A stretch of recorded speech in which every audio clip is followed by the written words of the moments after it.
క్రీస్తునందు సహోదరి సహోదరులారా, ప్రభువైన యేసుక్రీస్తు నామములో హృదయపూర్వక వందనాలండి.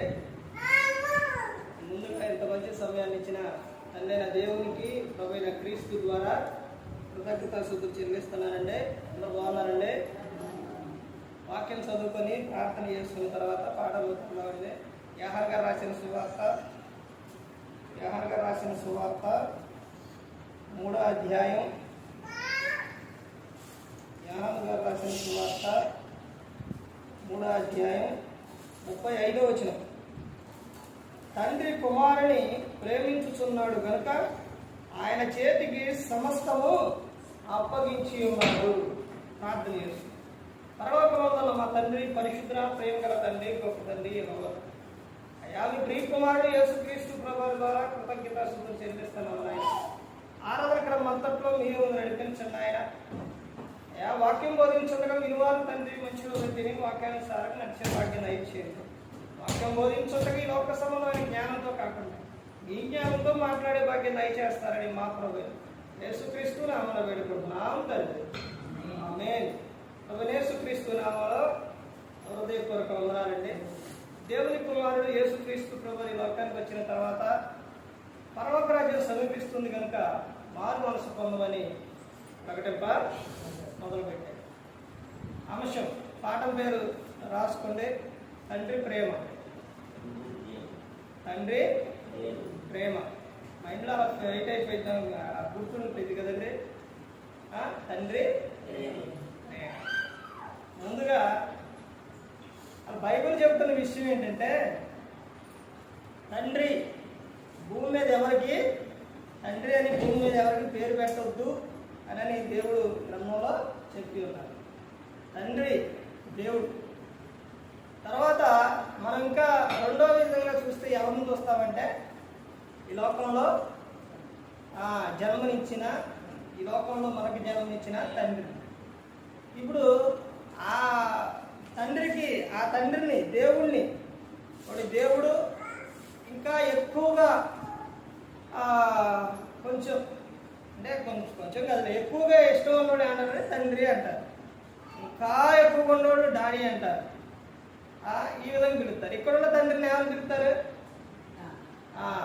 నాన్న అంటారు, తండ్రి అంటారు, డాడీ అంటారు. ఈ విధంగా పిలుస్తుంటారు. ఇప్పుడు తండ్రి ప్రేమ ఎలాంటిదని అంటే చాలా గొప్ప ప్రేమ. అసలు ఆ ప్రేమకు అంతు లేదనమాట. తండ్రి అసలు కుమారుని ఎడల ఎలా ఉంటారు అన్నదే దేవుడు మనకు చూపించారు. తర్వాత ఈ లోకంలో తండ్రి అంటే దేవుని ప్రేమ, ఆయన మనందరి పట్ల ఎలాంటి ప్రేమ కలిగి ఉన్నారన్నదే దేవుడు స్పష్టంగా మనకి గ్రంథంలో చూపించారు. అలాగే ఈ లోకంలో తండ్రి తన ప్రేమ ఎలాంటిది అనేది అందరికీ కూడా, తల్లిదండ్రులు ఉన్న ప్రతి ఒక్కరికి కూడా తెలిసింది. ఎందుకనంటే తల్లి గర్భంలో పిండంగా ఏర్పడ్డ కాడి నుంచి దేవునికి తెలుసు. అక్కడి నుంచి తల్లి గర్భంలో పిండంగా తల్లి గర్భం ధరించిన కాడి నుంచి ఈ లోకంలో ఉన్న తండ్రి ఎలాంటి జాగ్రత్తలు తీసుకుంటాడు అన్నదే అందరికీ తెలుసు. తండ్రి ప్రేమ ఎలాంటిది అని అంటే, తండ్రి ప్రేమ ఇక్కడ చూడండి. యోహాను గారు రాసిన సువార్త ఎన్ని విషయాలు చూపిస్తారంటే 7 విషయాలు చూపిస్తారు.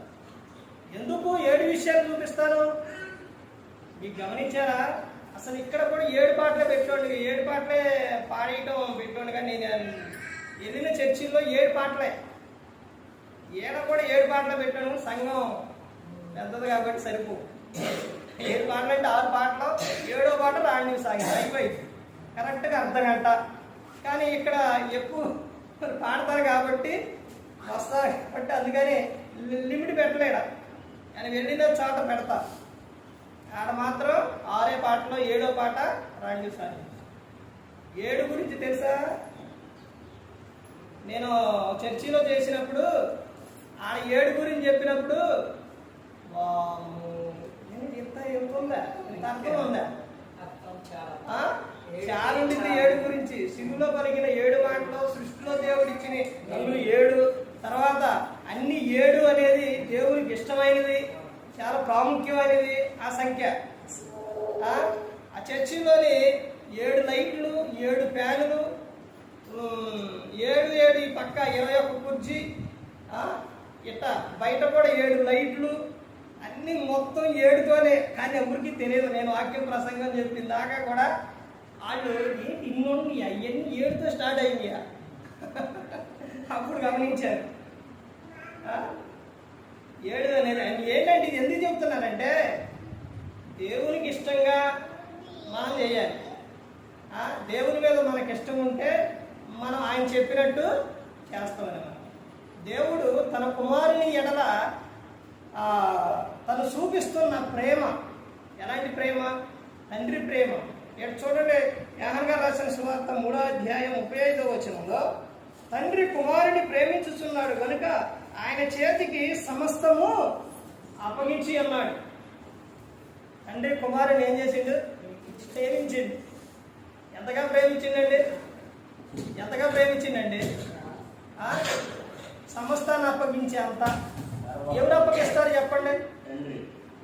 తండ్రి తప్ప ఎవరైనా అప్పగిస్తారా? ప్రతి ఒక్కరిలో స్వార్థం ఉంది, ప్రతి ఒక్కరిలో అసూయ ఉంది, భూమి మీద పుట్టిన ప్రతి ఒక్కరిలో ఉంది. తండ్రిలో తప్ప ప్రతి ఒక్కరిలో ఉంది. కాదంటారా? మీరు ఎవరినైనా తీసుకోండి, ఏ బంధాన్నైనా తీసుకోండి, ఏ వ్యక్తినైనా తీసుకోండి, ఏ వరుస పెట్టైనా తీసుకోండి, ఏదైనా తీసుకోండి, లేకుండా అనేది లేదు. అందరిలో ఉంది. ఒక ఎవరిలో లేదు? తండ్రిలో లేదు. తండ్రిలోనే ఏ స్వార్థం లేదు, ఏదీ లేదు. పిల్లలు ఎంతమంది అయినా ఈ లోకంలో అందరినీ తండ్రి ఏం చేస్తారు? ప్రేమిస్తారు. తప్పిపోయిన కుమారుని గురించి తండ్రి అంటే ఈ సందర్భం వచ్చింది, ఇంకా ముందుకెళ్తే చూపిస్తారు. అయితే వారిలోని వారికి 2 కుమారులు ఉన్నారు. కొత్త నిబంధనలు తప్పిపోయిన కుమారులు. ఇద్దరిని ప్రేమించిందా, ఒక్కడినే ప్రేమించిందా? ఇప్పుడు యాకోబు గారికి అంతమంది ఉన్నారు. అంతమంది ఉన్నా కానీ అంతమందిని ప్రేమించిందా లేదా? ప్రేమించింది. కాకపోతే ఒక్కడే పుట్టితే, ఒక్కడే అయితే కొంచెం ఎక్కువ ఉండేది. అందులో మళ్ళీ ఇంకెవరి మీద ఉండిద్ది అంటే కొద్దిగా చిన్న కుమారుడు అయితే ఉండిద్ది అనమాట. కానీ అందరి పట్ల ఉండిద్ది ప్రేమ. ప్రేమ లేకుండా ఏకైక కుమారుడు ఎవరో? యేసుక్రీస్తు ప్రభువు. అసలు ఇదైనా ఇప్పటికైనా మనిషికి అర్థం అవ్వాలి కదా. యేసుక్రీస్తు ప్రభువారికి ఎంత పవర్ ఎక్కడి నుంచి వచ్చింది? ఈ విధంగా ఇలా అంత పవర్ కలిగినంత ఎవరు ఇచ్చారు అనేది మనిషి ఎప్పటికీ తెలుసుకోలేదు. జగత్పునాది వేయబడక ముందుపై క్రీస్తులో మనం ఏర్పరచుకుందో తండ్రి అయిన దేవుడు. ఎవరిలో? క్రీస్తులో. బైబిల్ గ్రంథంలో ఆయన చెబుతున్న విషయం ఏంటంటే ఆ కుమారుని పట్లే నాకు ఏం కలిగి ఉంది? ఆనందం కలిగి ఉంది.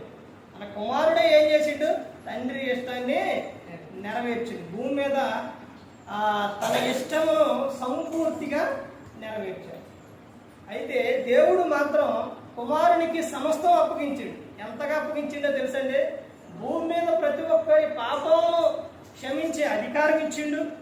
తర్వాత కుమారుని ద్వారానే ఎక్కడికి చేరుతాం? మనం తండ్రి యొద్దకు చేరుతాం, పరలోకం.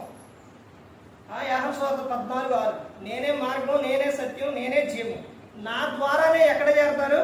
తండ్రి యొద్దకు చేరతారు అని చెబుతున్నాను. ఇక్కడ సమస్తం కూడా దేవుడు ఎవరికి అప్పు చెప్పిండు? కుమారునికి. ఇలా చదివించిన కీర్తన అదే. నేను చెప్పే అంశంలోనే చదివే కీర్తనలో అందులో అర్థం ఉంటుంది. ఏదైతే చదివేస్తానో అంటే అందులోనే పాఠం ఉందని, ఏదో చెప్పే అంశంలో ఇది ఉంది అని అర్థం. అక్కడ లాస్ట్ వచ్చేసరికి దేవుడు ఏమని చెబుతుండండి? కుమారుని ఏం చేయాలంట? ముద్దు పెట్టుకోవాలి, లేకపోతే ఆయన ఏం చేస్తారు? కోపగిస్తారు అని చెబుతాడు. అంటే తండ్రి కుమారుని పట్ల ఏ విధంగా ఎంత ప్రేమ కలిగి ఉండో ఒకసారి ఆలోచించండి. ఆయన క్రీస్తు బాప్తిస్మం తీసుకున్న తర్వాత ఆకాశం తెరవబడి పావురం వచ్చి ఆయన చెబుతున్న అక్కడ విషయం ఏంటి? ఆకాశం తెరవబడ్డ తర్వాత ప్రియకుమారుడు, ఈయన యందు నేను ఆనందించుచున్నాను అని చెప్తున్నాడు దేవుడు. ఆ తర్వాత కుమారుని తర్వాత మనందరినీ కూడా ఇష్టపడ్డారు. యోహాను సువార్త 3:16 దేవుడు లోకంలో ఎంతో ప్రేమించాడు కాగా తన అద్వితీయ కుమారుని ఈ లోకానికి పంపించాడు. ఎందుకు పంపించారు? ప్రతి ఒక్కరూ కూడా నశించి నరకానికి వెళ్ళిపోకూడదు, నిత్య జీవం చేరాలి అని దేవుడు ఏం చేసిండు? మనందరినీ పంపించి కుమారుని పట్ల మీరు విశ్వాసం కలిగి ఉండాలని దేవుడు కోరుకోండి. ఈ లోకంలో తండ్రి ప్రేమ మనం ఉన్నంత వరకు చూపిస్తారు, కానీ శాశ్వతంగా ఉండే ప్రేమ మనం శాశ్వతంగా ఉంటాం. మీకు తెలుసండి, కొంతకాలం ఉండం మనం. ఇక్కడ కొంతకాలమే. 91:2 చెబుతారండి, నరులారా తిరిగి వచ్చేయండి. అంటే ఈ లోకంలో ఉన్నాం మనం. మన లోకం ఏది అని అంటే పరలోకం. ఆ లోకానికి వెళ్ళాలి కాబట్టి, అది శాశ్వతమైనది కాబట్టి, అక్కడికి వెళ్ళాలంటే నువ్వు ఎలా ఉండాలో, ఎవరి ద్వారా వెళతావో దేవుడు అన్నీ కూడా ఈ గ్రంథంలో రాపించారు. సమస్తాన్ని కూడా సమకూర్చారు.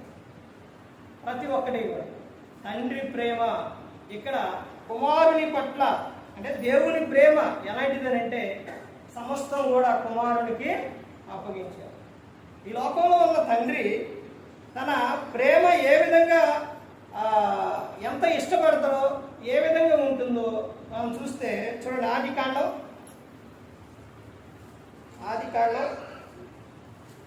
37వ అధ్యాయం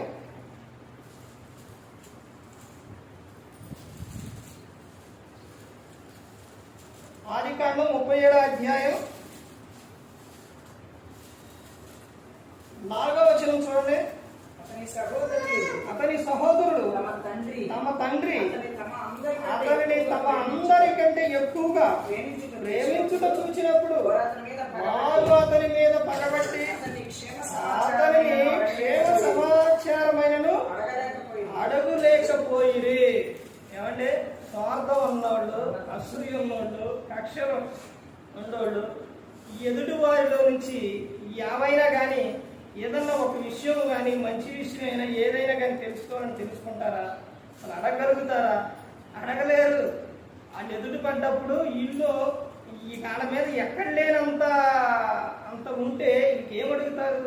ఇదే సందర్భం ఇక్కడ తన సహోదరుడు ఆయనను, ఎవరైనా యోసేపుని ఏమీ కూడా అడగలేకపోయారు. ఎందుకనని అనంటే ఆయన మీద వీళ్ళు ఏం పెట్టుకున్నారు? పగ. ఈ సహోదరుల మధ్య ఉన్న బాధాకరమైన విషయం ఇదేనండి. ఆదిలో నుంచి అక్కడి నుంచి ఉన్న విషయం ఏంటంటే అక్కడి నుంచి కూడా ఇవి ఎలా వస్తున్నాయి అంటే సహోదరుని పట్ల ప్రేమ లేదు, సహోదరుడి పట్ల సహోదరుడికి లేదు, సహోదరి పట్ల సహోదరికి ఉండదు. ఈ ప్రేమలు అనేది ఇవి కక్షతోని ఇలాంటి విధంగా ఉన్నాయి కాబట్టి, ఆ రోజు నుంచి కూడా ఉన్నాయి కాబట్టి దేవుడు ఏం చెబుతుండనంటే నీ సహోదరుని ఏమని చెబుతుండో? ప్రేమించమని చెబుతాను, ద్వేషించొద్దు అని చెబుతాను. ఆ ద్వేషిస్తే ఏం జరిగింది? కళ్ళ గట్టినట్టు తండ్రి ప్రేమ చూపిస్తుంటే ఒక తల్లి గర్భంలో నుంచి వచ్చిన వాళ్ళే ఐక్యత లేకుండా, ప్రేమ లేకుండా జీవిస్తున్నారు. సహోదరుల పట్ల ఏముండట్లేదు? ప్రేమ ఉండట్లేదు. ఇదిగో తండ్రి ఎలాంటి ప్రేమ చూపిస్తుంటే ఆ ప్రేమ ఉండాలని తెలుసుకోలేకపోతున్నారు. ఈ ప్రేమ కాకుండా ఈ కక్ష అసూయ మనిషిలో ఉంటే అది ఏమవుతుందంటే హత్య చేసే వరకు వెళ్ళిపోతుంది. కయ్యోను హేబేలు మీద పెట్టుకోండు, ఏం చేసిండు? చంపేసి. ఇప్పుడు యోసేపు మీద అన్నలు పెట్టుకున్నారు, ఏం చేశారు? ఆ పగ పెట్టుకున్న వాళ్ళు అన్నారా? అనలేదు. పగవంతుడు ఏం చేస్తారు? చంపాలని చూస్తారు. కొట్టేసి అక్కడ ఆయన చిన్న ఆయన ఎవరతను? యోసేపు తర్వాత ఆయన ఒక ఆయన ఎవరు? బెన్యామీను. అతను ఉన్న కాబట్టి ఇంకొంచెం కాపాడగలిగండి, కానీ అంటే నేను ఉంట కానీ లేకపోతే ఏం చేసేవాడు? అతను వద్దు కావాలి దీంట్లో పడేయండి. గుంట్లో పడేసిన తర్వాత ఆ ఇందులో పడేసిన ఏమొచ్చింది, తమ్ముడు ఆయన క్షేమం కోరుకోండి అనమాట. తర్వాత తీసి ఏం చేశారు, అమ్మేశారు. తండ్రి కుమారుని పట్ల ఉన్న ప్రేమ ఎంతగానంటే ఆ తర్వాత ఈ అధ్యాయం మొత్తం కూడా ప్రతి ఒక్కడే కూడా చదివితే యాకోబు గారు తన కుమారుని ఎడల తాను పడ్డ బాధ ఎలాంటిది అని అంటే, అంతగా ప్రేమించిన ఆయన ఇతన్ని కొట్టేసి అవన్నీ పడేసి తర్వాత తన వస్త్రాన్ని తీసుకెళ్ళి ఇదిగో జంతువు వచ్చి తినేసిందని చెబితే ఎంతగా ఏడ్చిందండి, అంతగా ఏడ్చింది. నిజంగా ఆగిపోయింది. తండ్రి ప్రేమ చాలా గొప్ప ప్రేమ అండి. యాకోబు గారు యోసేపు గారిని చూసిన ఆ ప్రేమ అనేది చాలా గొప్ప ప్రేమ. తర్వాత ఇంకా ముందుకెళ్తూ చూడండి, లూకా గారు రాసిన సువార్త 15వ అధ్యాయం, లూకా గారు రాసిన సువార్త 15వ అధ్యాయం 15వ అధ్యాయం 13వ వచనం నుంచి చూడండి. కొన్ని దినములైన తర్వాత చిన్న కుమారుడు సమస్తమును కూర్చుకొని దూరదేశములకు ప్రయాణం అయిపోయి తన ఆస్తిని పాడు చేసిను. ఖర్చు చేసిన దేశమందు గొప్ప కరువు రాగా ఇబ్బంది పడసాగి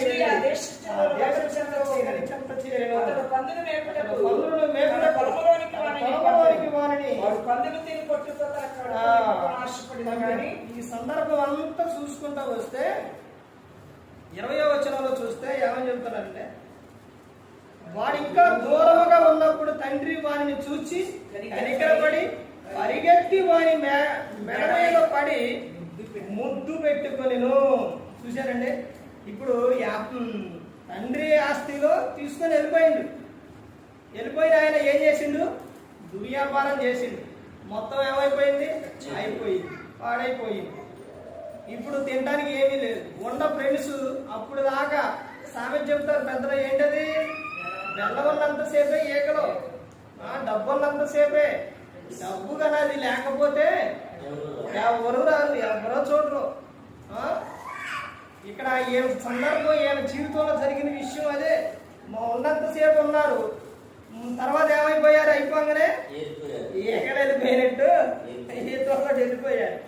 మరి పోనీలేరా, ఇప్పుడు దాకా నీ దగ్గర ఉంది, మేము సంతోషంగా ఇచ్చేసాం, సర్లేదా అని, లేకపోతే మేము ఉన్నామని అన్నారా, అనలేదు, వెళ్ళిపోయారు.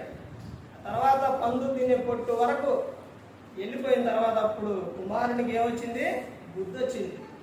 అంటే తెలిసింది అప్పుడు ఏమని, నా తండ్రి దగ్గర అనేక మంది కూలి వాళ్ళు ఉన్నారు, వాళ్లే సమృద్ధిగా ఆహారం తింటారు, నేను ఇక్కడ ఎంత బాధపడుతున్నా అని తాను ఏం చేసాడు తెలుసుకొని తండ్రి యొద్దకు వెళ్ళి, నేను దేవునికి పరలోకముకు మీకు విరోధంగా తప్పు చేశాను, క్షమించమని అడుగుతానని వచ్చినప్పుడు తండ్రి ఏం చేసిందంటే, అతను ఇంకా దూరంగా ఉన్నప్పుడే వెళ్ళిపోయి కౌగిలించుకొని ముద్దు పెట్టుకొని ప్రశస్తమైన వస్త్రాలు తెచ్చి, నా కుమారుడు ఏమని తగ్గిపోయి దొరికిండు, చనిపోయి దొరికిండని విందు చేసింది, గొప్ప విందు చేసింది. తండ్రి ప్రేమ చూశారంటే, అదే తండ్రి కదా ఆ విధంగా చేసి కుమారునికి దగ్గరకు వస్తే నాకు ఊకుంటారా, రాణిస్తారా? నువ్వే ఇప్పుడు చాలా మంది అనే విషయం ఏంటంటే, నువ్వేం సంపాదించినావు, తల్లిదండ్రులు అంటున్న మాటలు, వాళ్ళు కన్ని పెంచి ఎన్నో బాధలు. ఎలాంటి బాధలు అంటే ఇక్కడ ఉన్న ప్రతి ఒక్కరికి తెలుసు. చిన్నప్పుడు చెయ్యి ఇవి చిన్నప్పుడు పిల్లలు కానీ ఇప్పుడంటే కొంచెం బాగానే ఉంది, కానీ అప్పుడైతే మరీ అసలు కుదురుకుంటోడు కాదు. ఆ చెయ్యి విరిగితే అప్పుడు వాహనాలు గట్రా ఇంత ఏమీ లేవు. గుడిపాడు బూరికోడు తీసుకెళ్ళడానికి ఇలా భుజాన్ని వేసుకొని తీసుకెళ్ళారు నడుచుకుంటూ. అక్కడ ఈ చెయ్యి ఇలా పెట్టి ఇలా ఉన్న చెయ్యిని ఇలా లాగుతుంటే అరుస్తుంటే తండ్రి ఆయన విలవిలలాడిపోయి తండ్రి ప్రేమ చాలా గొప్పదండి. చిన్నప్పుడు ఏడుస్తూ ఉంటే చదువుకోనని అక్కడ ఏడుస్తూ ఉంటే స్కూల్కి తీసుకెళ్ళి అక్కడ స్కూల్ అయిపోయిన దాకా కూడా సైకిల్ మీద అలాగే కూర్చోండి నాన్న. ఎంత ప్రేమ అంటే చాలా చాలా ప్రేమగా చూశానండి. ఇక్కడ ఈ తండ్రి ఇతను ఏం చేస్తుండో ఇవన్నీ మనకి ఏంటంటే ఆధికారంగా ఇవన్నీ బైబిల్ గ్రంథంలో రాపించారు. తర్వాత ఇంకా ముందుకెళ్తే చూడండి, ఇంకా ఏమో చెప్తున్నారు. ఆదికాండం 44వ అధ్యాయం, ఆదికాండం 44వ అధ్యాయం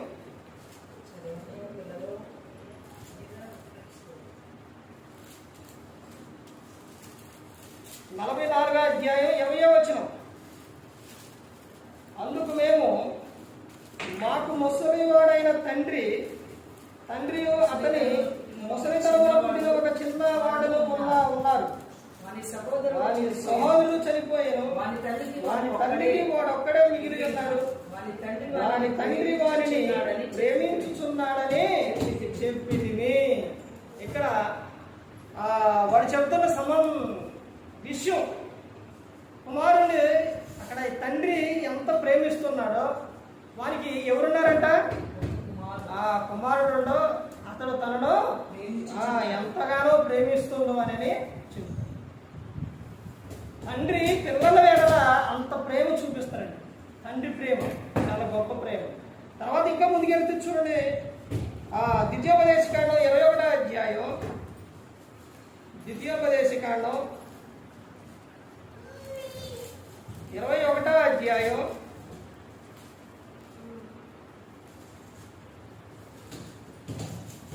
21వ అధ్యాయం 16వ వచనం చూడండి. జ్యేష్ఠ కుమారుడు వేషింపబడిన కొడుకైన ఎడల తండ్రి తనకు కలిగిన దానిని కుమారులకు స్వాస్థ్యముగా ఇచ్చును.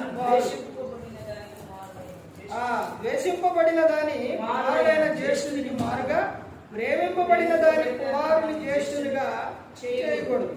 ఇక్కడ చెబుతున్న సందర్భం ఏంటంటే పైన విషయాలు చూడండి. జ్యేష్ఠ కుమారుడు ద్వేషింపబడిన దాని కొడుకైన ఎడల తండ్రి తనకు కలిగిన దానిని తన కుమారుడుకు స్వాస్థ్యముగా ఇచ్చిన.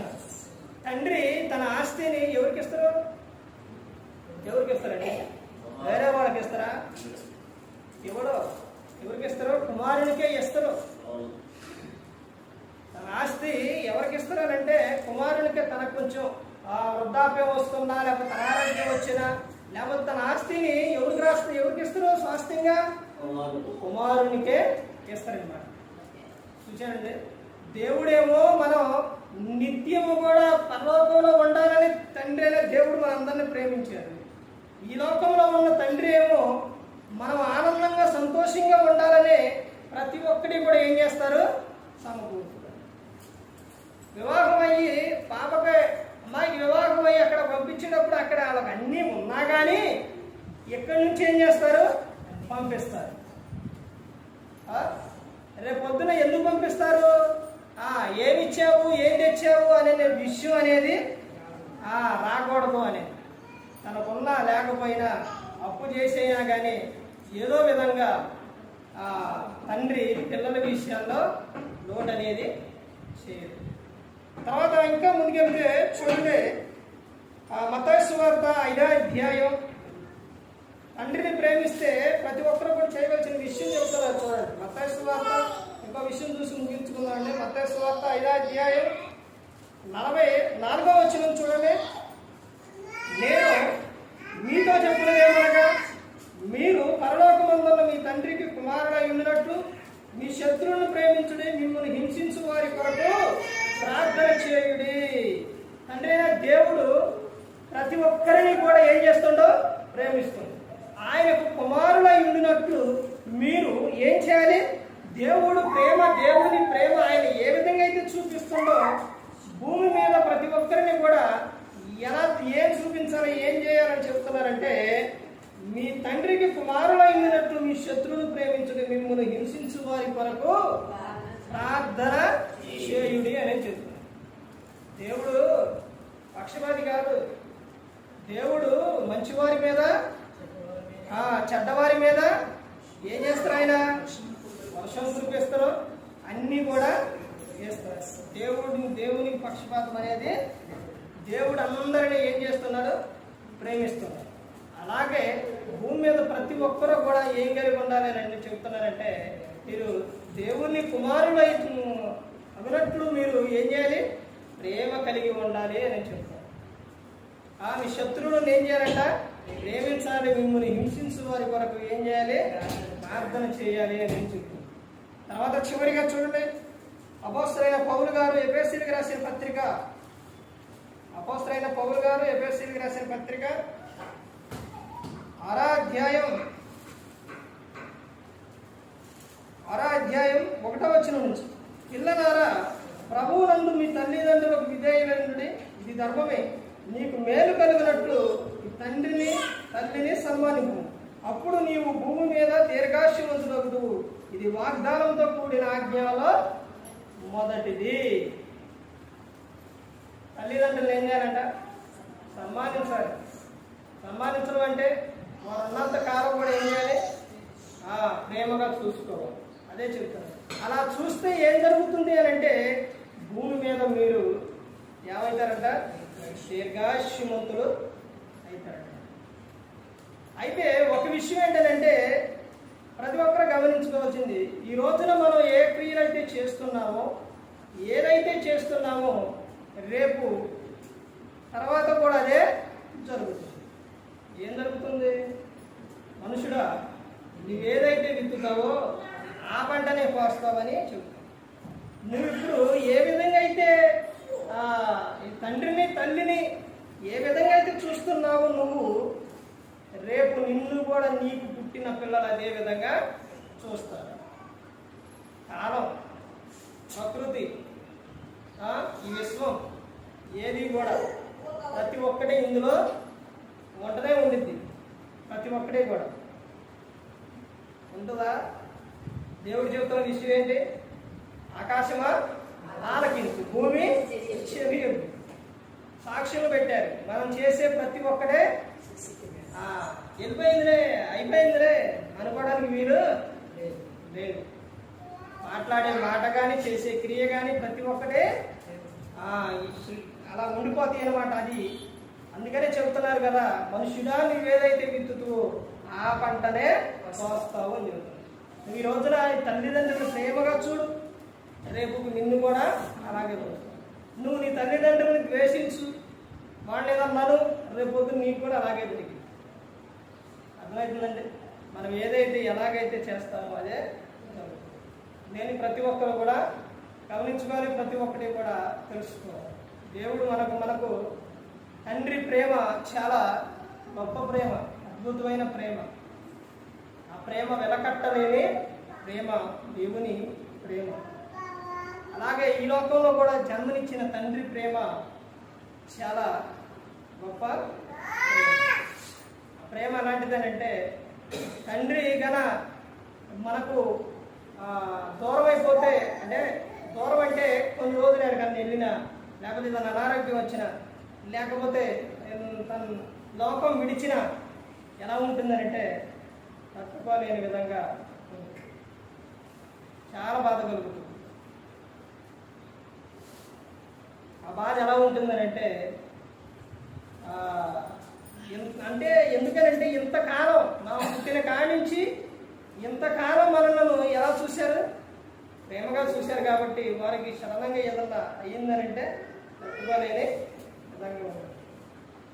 ఎందుకు చెప్తున్నారంటే, వారు బాగున్నవి ఏ క్షణాన ఏం జరిగిద్దో తెలియదు. కాబట్టి తల్లిదండ్రులని, జన్మనిచ్చిన తల్లిదండ్రులను వారిని ఎప్పుడూ కూడా ప్రేమగా చూడండి. ఎందుకనంటే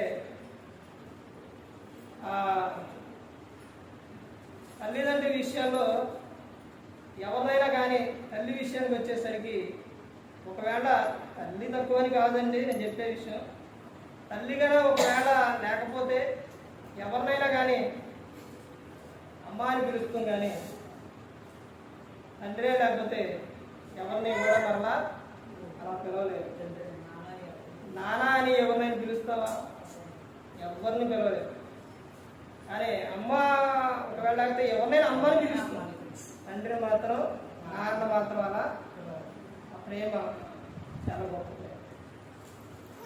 ఎందుకు చెప్తున్నానంటే చిన్న వయసులో నుంచి నాన్నగారు చాలా అద్భుతంగా చాలా గొప్పగా, అంటే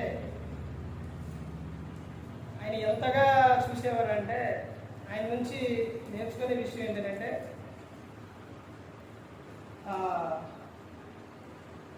పాపం అది అనేది ఉండిద్దిలే కానీ చాలా తక్కువ. నిదానం, ఓర్పు, సహనం. ఇక్కడికి వచ్చి ఒకసారి మీరు కన ఇక్కడ ఉన్న వాళ్ళు ఉన్నారు అంటే అక్కడ వీరాపురంలో నుంచి ఇక్కడ ఉన్న వాళ్ళు ఇక్కడికి వచ్చిన వాళ్ళు ఉన్నారు, ఇక్కడ నుంచి అక్కడికి వచ్చిన వాళ్ళు ఉన్నారు.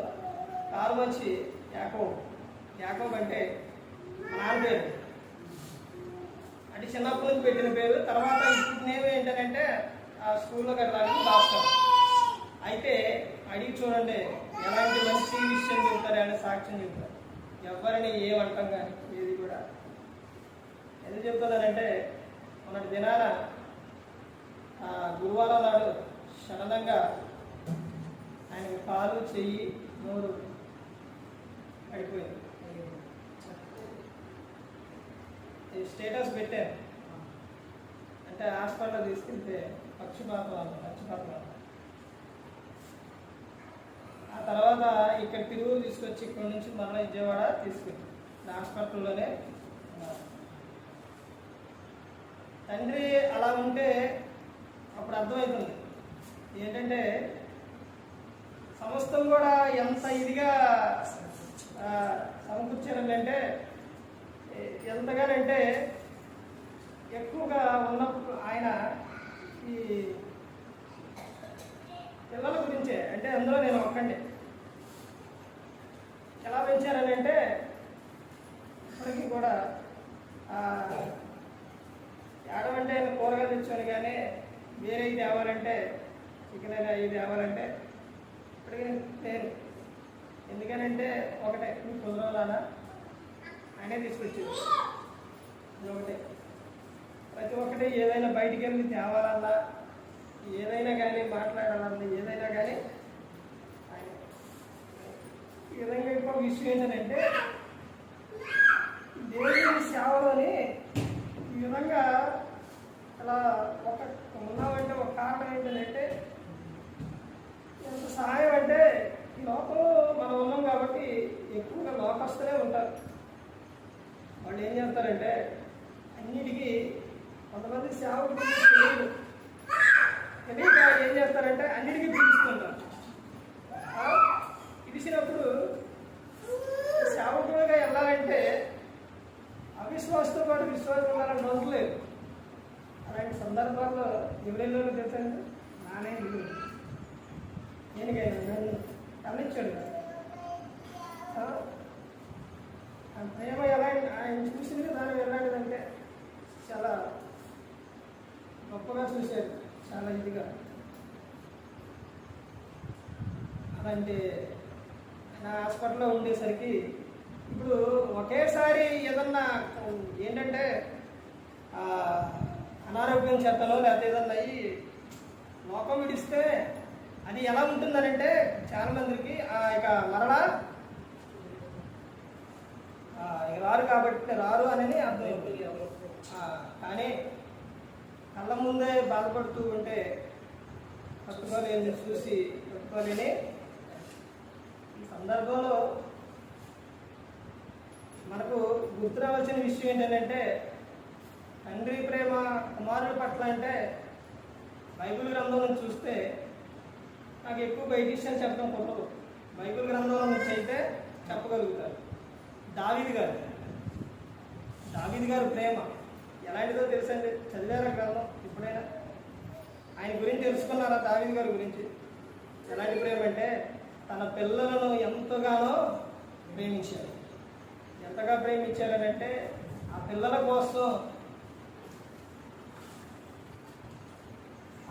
కోసం ఎంత తపన పడేవారనంటే, ఎంతగా ఆలోచించేవారనంటే మా పిల్లల కోసం తండ్రిని చంపడానికి వస్తున్నాడని తెలిస్తే ఎవరు పగవాడైతే పొరుగువాడైతే వేసేస్తాడు దావీదు గారు. కానీ ఎవరు వస్తున్నారు? కుమారుడు వస్తుండో నీ మీద యుద్ధం చేయడానికి కుమారుడు వస్తున్నానంటే దావీదు గారు ఏం చేసిందంటే పారిపోయాడు. ఎవరో కుమారుడు అభిషాలం వస్తున్నానంటే దావీదు గారు అక్కడ నుంచి పారిపోయాడు. ఎందుకు పారిపోయాడంటే ఎదురు తిరిగితే ఏమైంది? ఉడుకు అయిపోతారు, అలా తీసేస్తారు. దావీదు గారు అంటే మామూలు వ్యక్తి కాదు, సూర్యుడు. అందుకని నేను ఎదురు తిరిగితే నా కుమారుడు ఉండడం అని పారిపోతారు. కుమారుడు వస్తూ ఉంటే దావీదు గారు అంతగా ప్రేమించారు. ఎదురు తిరుగుతున్నా కానీ ఎదురు తిరిగి ఎంత చేస్తున్నా కానీ రైట్ హ్యాండ్గా ఉన్న యోబాబు, మరి రాజుకి ఎవరైనా వ్యతిరేకంగా ఉంటే పక్కన ఉన్న వాళ్ళు ఊరుకుంటారా? ఊరుకోరు. కానీ ఆ యోబాబుతోనే చెబుతారు, నా కుమారుని నువ్వు హత్య కూడా చేయరు, నా కుమారుని నువ్వు ఏమీ అనొద్దు అని చెబుతారు. దావీదు గారు అంతగా ప్రేమించారు.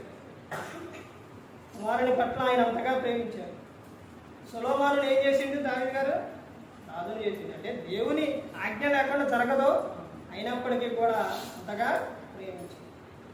ప్రతి ఒక్కరు కూడా గమనించుకోండి, తల్లిదండ్రుల ప్రేమ చాలా గొప్పది. వారు ఉన్నప్పుడే వారిని ప్రేమగా చూసుకోండి. ఆ తర్వాత ఏదన్నా ఉందంటే అది చాలా బాధగా ఉంటుంది. నాన్న ఈ విషయం ఇంత డోర్ తీసుకొని లోపలికి వస్తూ ఉంటే ప్రతి ఒక్కరికి తండ్రి తన పిల్లల ప్రతి ఒక్కరికి ప్రేమ ఉంటుంది. తండ్రి ప్రేమ ఇలా వస్తూ ఉంటే లోపల ఉన్నప్పుడు ఆ డోర్ వచ్చి గట్టి కొంచెం ఇలా తగిలితే పాప లేచింది. లేచేసరికి ఇంట్లో పెద్ద పెద్దగా అరవటం ఇవేంటి అని అనేసరికి సైలెంట్గా వెళ్ళిపోయింది. అసలు ఏదైనా కానీ ఒక మాట అందరు ఇంట్లో భార్య కానీ ఎవరైనా కానీ ఒక మాట ఇక మాట్లాడు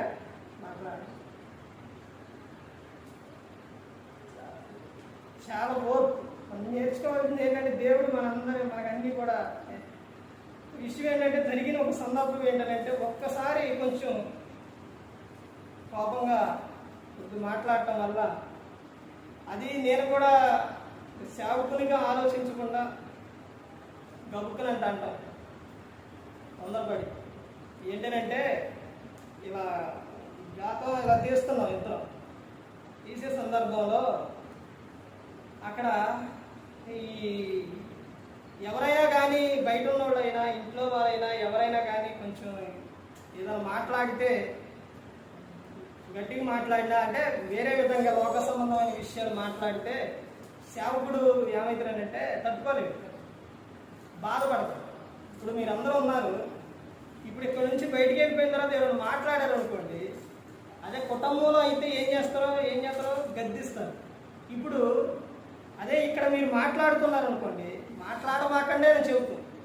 ఎందుకనంటే సంఘం కాబట్టి. అదే బయటికి వెళ్ళిపోయిన తర్వాత మాట్లాడుతున్నారు అనుకోండి బయట వాళ్ళు, వాళ్ళకి ఏం చెబుతాం? వాడు మాట్లాడుతుంటే మనం బాధపడటం తప్ప. అలాగే అక్కడ జరిగిన సందర్భం ఏంటంటే అలా మాట్లాడుతున్న సందర్భంలో దేవుడు నేనేమన్నానంటే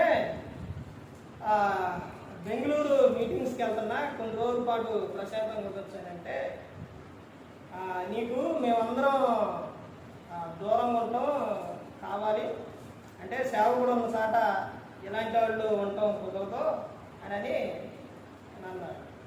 అన్న తర్వాత అవి మానుకోవాలి, మాటలు మానుకోవాలి, అవన్నీ మానుకోవాలని అంటే నేను మానలో వినండి, నేను మానలో అని అంటే ఒకప్పుడు ఆయన చుట్ట తాగేవాడు. ఇప్పటి నుంచో ముందు మందు తాగేవాడు, తర్వాత దాన్ని వదిలేసి తర్వాత చుట్ట తాగేవాడు. ఆ చుట్ట కూడా నేను ఉన్నప్పుడు కాకుండా వాళ్ళు ఏం చేసేవాడు అంటే భయపడేవాడు కాదు, నాకు కాదు దేవునికి భయపడాలని చెప్పేవాడు. తర్వాత నేను వస్తుంటే అటు వెళ్ళటం, లేకపోతే బయట ఉన్నా కానీ పక్కన పెట్టుకోవాలి, ఇలా చేసేది. వద్దు, అది తాగొద్దని చాలాసార్లు చెప్పాను. అంటే నేను మానవం అని చెప్పాను. అలా చెప్పేసరికి కొన్ని రోజులకే చూపు కనపడ్డా, చూపు పోయింది. చూపు పోయేసరికి ఇక కనపడట్లేదని హాస్పిటల్కి వెళ్తే అప్పుడు అక్కడ చెప్పారు, మరలా అది తాగితే శాశ్వతంగా పోతాయి. ఆ తర్వాత వచ్చిన తర్వాత ఈ మాటలో మీరు కంట్రోల్ చేసుకోవాలి. ఎలా అంటే నేను మానను ఆ మాటలు అని చూడండి. ఇప్పుడు బైబిల్ గ్రంథంలో లోకాగారు రాసిన సువార్త 15వ అధ్యాయంలోనే ఉంటుంది. ఏమనుంటుందంటే 100 మంది నీతిమంతులు, ఎవరంట? నీతిమంతుల్లో ఒక వ్యక్తి మారు మనసు పొందితే దేవుడు ఆనందిస్తాడు. అంటే నీతిమంతులు కూడా ఏం పొందాలి? మారు మనసు పొందాలి. బయట నువ్వెన్నో మంచి క్రియలు చేసి, నువ్వెన్ని చేసినా, ఏది చేసినా నీకు మారు మనసు లేకపోతే నీ క్రియలో మారు. అక్కడ ఆ తర్వాత నాన్నగారు చెప్పిన విషయం ఏంటంటే నేను మానను అని చెప్పి, ఆ సందర్భంలో సరే నేను మౌనంగా ఉన్నా బాగుండేది. నేనేమన్నానంటే మారకపోతే దేవుడు ఊరుకోడు. అంటే దేవుడు ఏం చేస్తాడు? తీసేస్తే తీసేస్తాడు అని నేను అన్నాను. తీసేయటం కాదు, తీసేయడం దేవుడు నువ్వు మారే విధంగా ఏం చేస్తారో చేస్తారు అని చెప్పారు. మనిషిని తీసేయడం, ఒక పాపి మరణిస్తే యాడికి వెళ్తారో? నరకానికి వెళ్ళిపోతాం. కానీ తెలిసే విధంగా ఏం చేస్తారో తెలియజేస్తారు. ఆ మాట అన్నాను. అప్పటి నుంచి నాకు భయం వేస్తూనే ఉంది. ఈ సందర్భంలో ఎక్కువ ఒకసారి మాట వినకపోతే దేవుడు తెలియజేస్తారు అవి అని అంటే, బెడ్ మీద పాపలు కన్న తర్వాత అది చూస్తే నాకు ఎందుకన్నానా అనిపించింది. ఒక సేవకుడు మాట అన్నాడు అని అంటే దేవుని మాట చెప్పే వ్యక్తి జాగ్రత్తగా మాట్లాడాలి. తర్వాత అతని కోపం తెప్పించే విధంగా చేయకూడదు. తర్వాత ఇంకో విషయం ఏంటంటే హెబ్రీయుల రాసిన పత్రిక, ఆయన బాధపడుతూ ఆ పని చేస్తే అది ఆశీర్వాదం కాదు. అది ఎవరైనా కానీ, అది సంఘస్థులైనా కుటుంబం వ్యక్తులైనా ఎవరైనా కానీ. మిరియం ఎంత బాగా చూసింది, ఎంత బాగా చూసిందంటే ఎవరిని? మోసే గారిని. సేవలు ఎదురు తిరిగితే ఏమైంది? కుష్టి వచ్చింది. పిల్లలు కూడా అంతే. దావీదు గారి విషయంలో తండ్రికి ఎదురు తిరిగిన పిల్లలు శాశ్వతంగా బతికారా? అది ఎవరైనా కానీ ప్రతి ఒక్కరు కూడా గమనించుకో. ఆ తర్వాత అప్పటి నుంచి నాకు అన్నకాడి నుంచి నాకు భయం ఏం జరిగిందంటే, బెడ్ మీద కడుపులో నుంచి ఇలా తేవే అవి బ్లడ్ ఏరయ్యి మొత్తం బాగా పోతుంది. ఇలా పట్టుకొని ఇలా తేవే ఎన్ని రక్తం చాలా బాధేసి. ఆ తర్వాత ఇప్పుడు ఆ నాన్నగారి విషయంలో నువ్వు కన్నా మారకపోతే దేవుడు కూడా అన్న విషయానికి ఈ రోజున జరిగింది. నేను అన్నానని కాదులే, కానీ ఒక విషయం ఏంటంటే సేవకుని నోట ఎప్పుడు కూడా ఆయన బాధ పెట్టే విధంగా చేయకూడదు. ఇది చాలా మందికి తెలియదు. అర్థమవుతుందండి? ప్రతి ఒక్కరు గమనించుకోవాలి. ఇప్పుడు ఆ రోజున ఎందుకు అలా మాట్లాడిండు, ఎందుకు అలా ఒక సేవకునితో ఇలా మాట్లాడకూడదు, అది ఎవరైనా కానీ. ఈ రోజున ఎంత ఇబ్బంది పడుతున్నాడంటే పూర్తిగా నడుస్తున్నానే దేవుని కృప, దేవుని సహాయం. చాలా మంది ప్రార్థన చేస్తున్నారు సంఘాల్లో కూడా. దయచేసి మీరు అంటే మీకు తెలియదు కాబట్టి చెబుతున్నాను. ప్రార్థన చేయండి. ఆయన సంఘ ప్రార్థన చాలా విలువైనది, చాలా ప్రాముఖ్యమైనది, చాలా కోరుకోవాలని, మంచిగా ఉండాలని ప్రతి ఒక్కరు కూడా ప్రార్థన చేయండి. ప్రతి ఒక్కరు గమనించుకోవాలి. తండ్రి ప్రేమ చాలా గొప్ప ప్రేమ. తండ్రి ఈ లోకంలో మంచిగా చూస్తుంది, చాలా గొప్పగా చూస్తుంది. అయినప్పటికీ కూడా మనల్ని ఎంతగా చూస్తుందో దేవుని పట్ల కూడా అంతే ప్రేమ ఉండాలి. అలా లేకపోతే చాలా ప్రమాదం. దేవునికి వ్యతిరేకంగా, దేవునికి దూరంగా ఉండి దేవునితో ఇవన్నీ మనం ఏం చేయలేం. దేవునికి వేరుగా ఉండి ఎవరో కూడా ఏమీ చేయలేం. కానీ ప్రతి ఒక్కరు గమనించుకోవాలి, ఏ ఒక్కరు కూడా నశించి నరకానికి వెళ్ళిపోకూడదని. యేసుక్రీస్తు ప్రభువు ఈ లోకానికి వచ్చి మనందరి కోసం సిలువలో తన ప్రాణాన్ని పెట్టి ఉన్నారు. మరి ఈ విధంగా పెట్టి మాట్లాడించిన తండ్రి దేవునికి కృతజ్ఞతలు చెల్లిస్తూ, ఎంతవరకు శ్రద్ధగా ఉన్న మీకు ప్రభు పేరున అవసరమైన చెల్లిస్తూ ఈ మాట అందరికీ వందనాలు.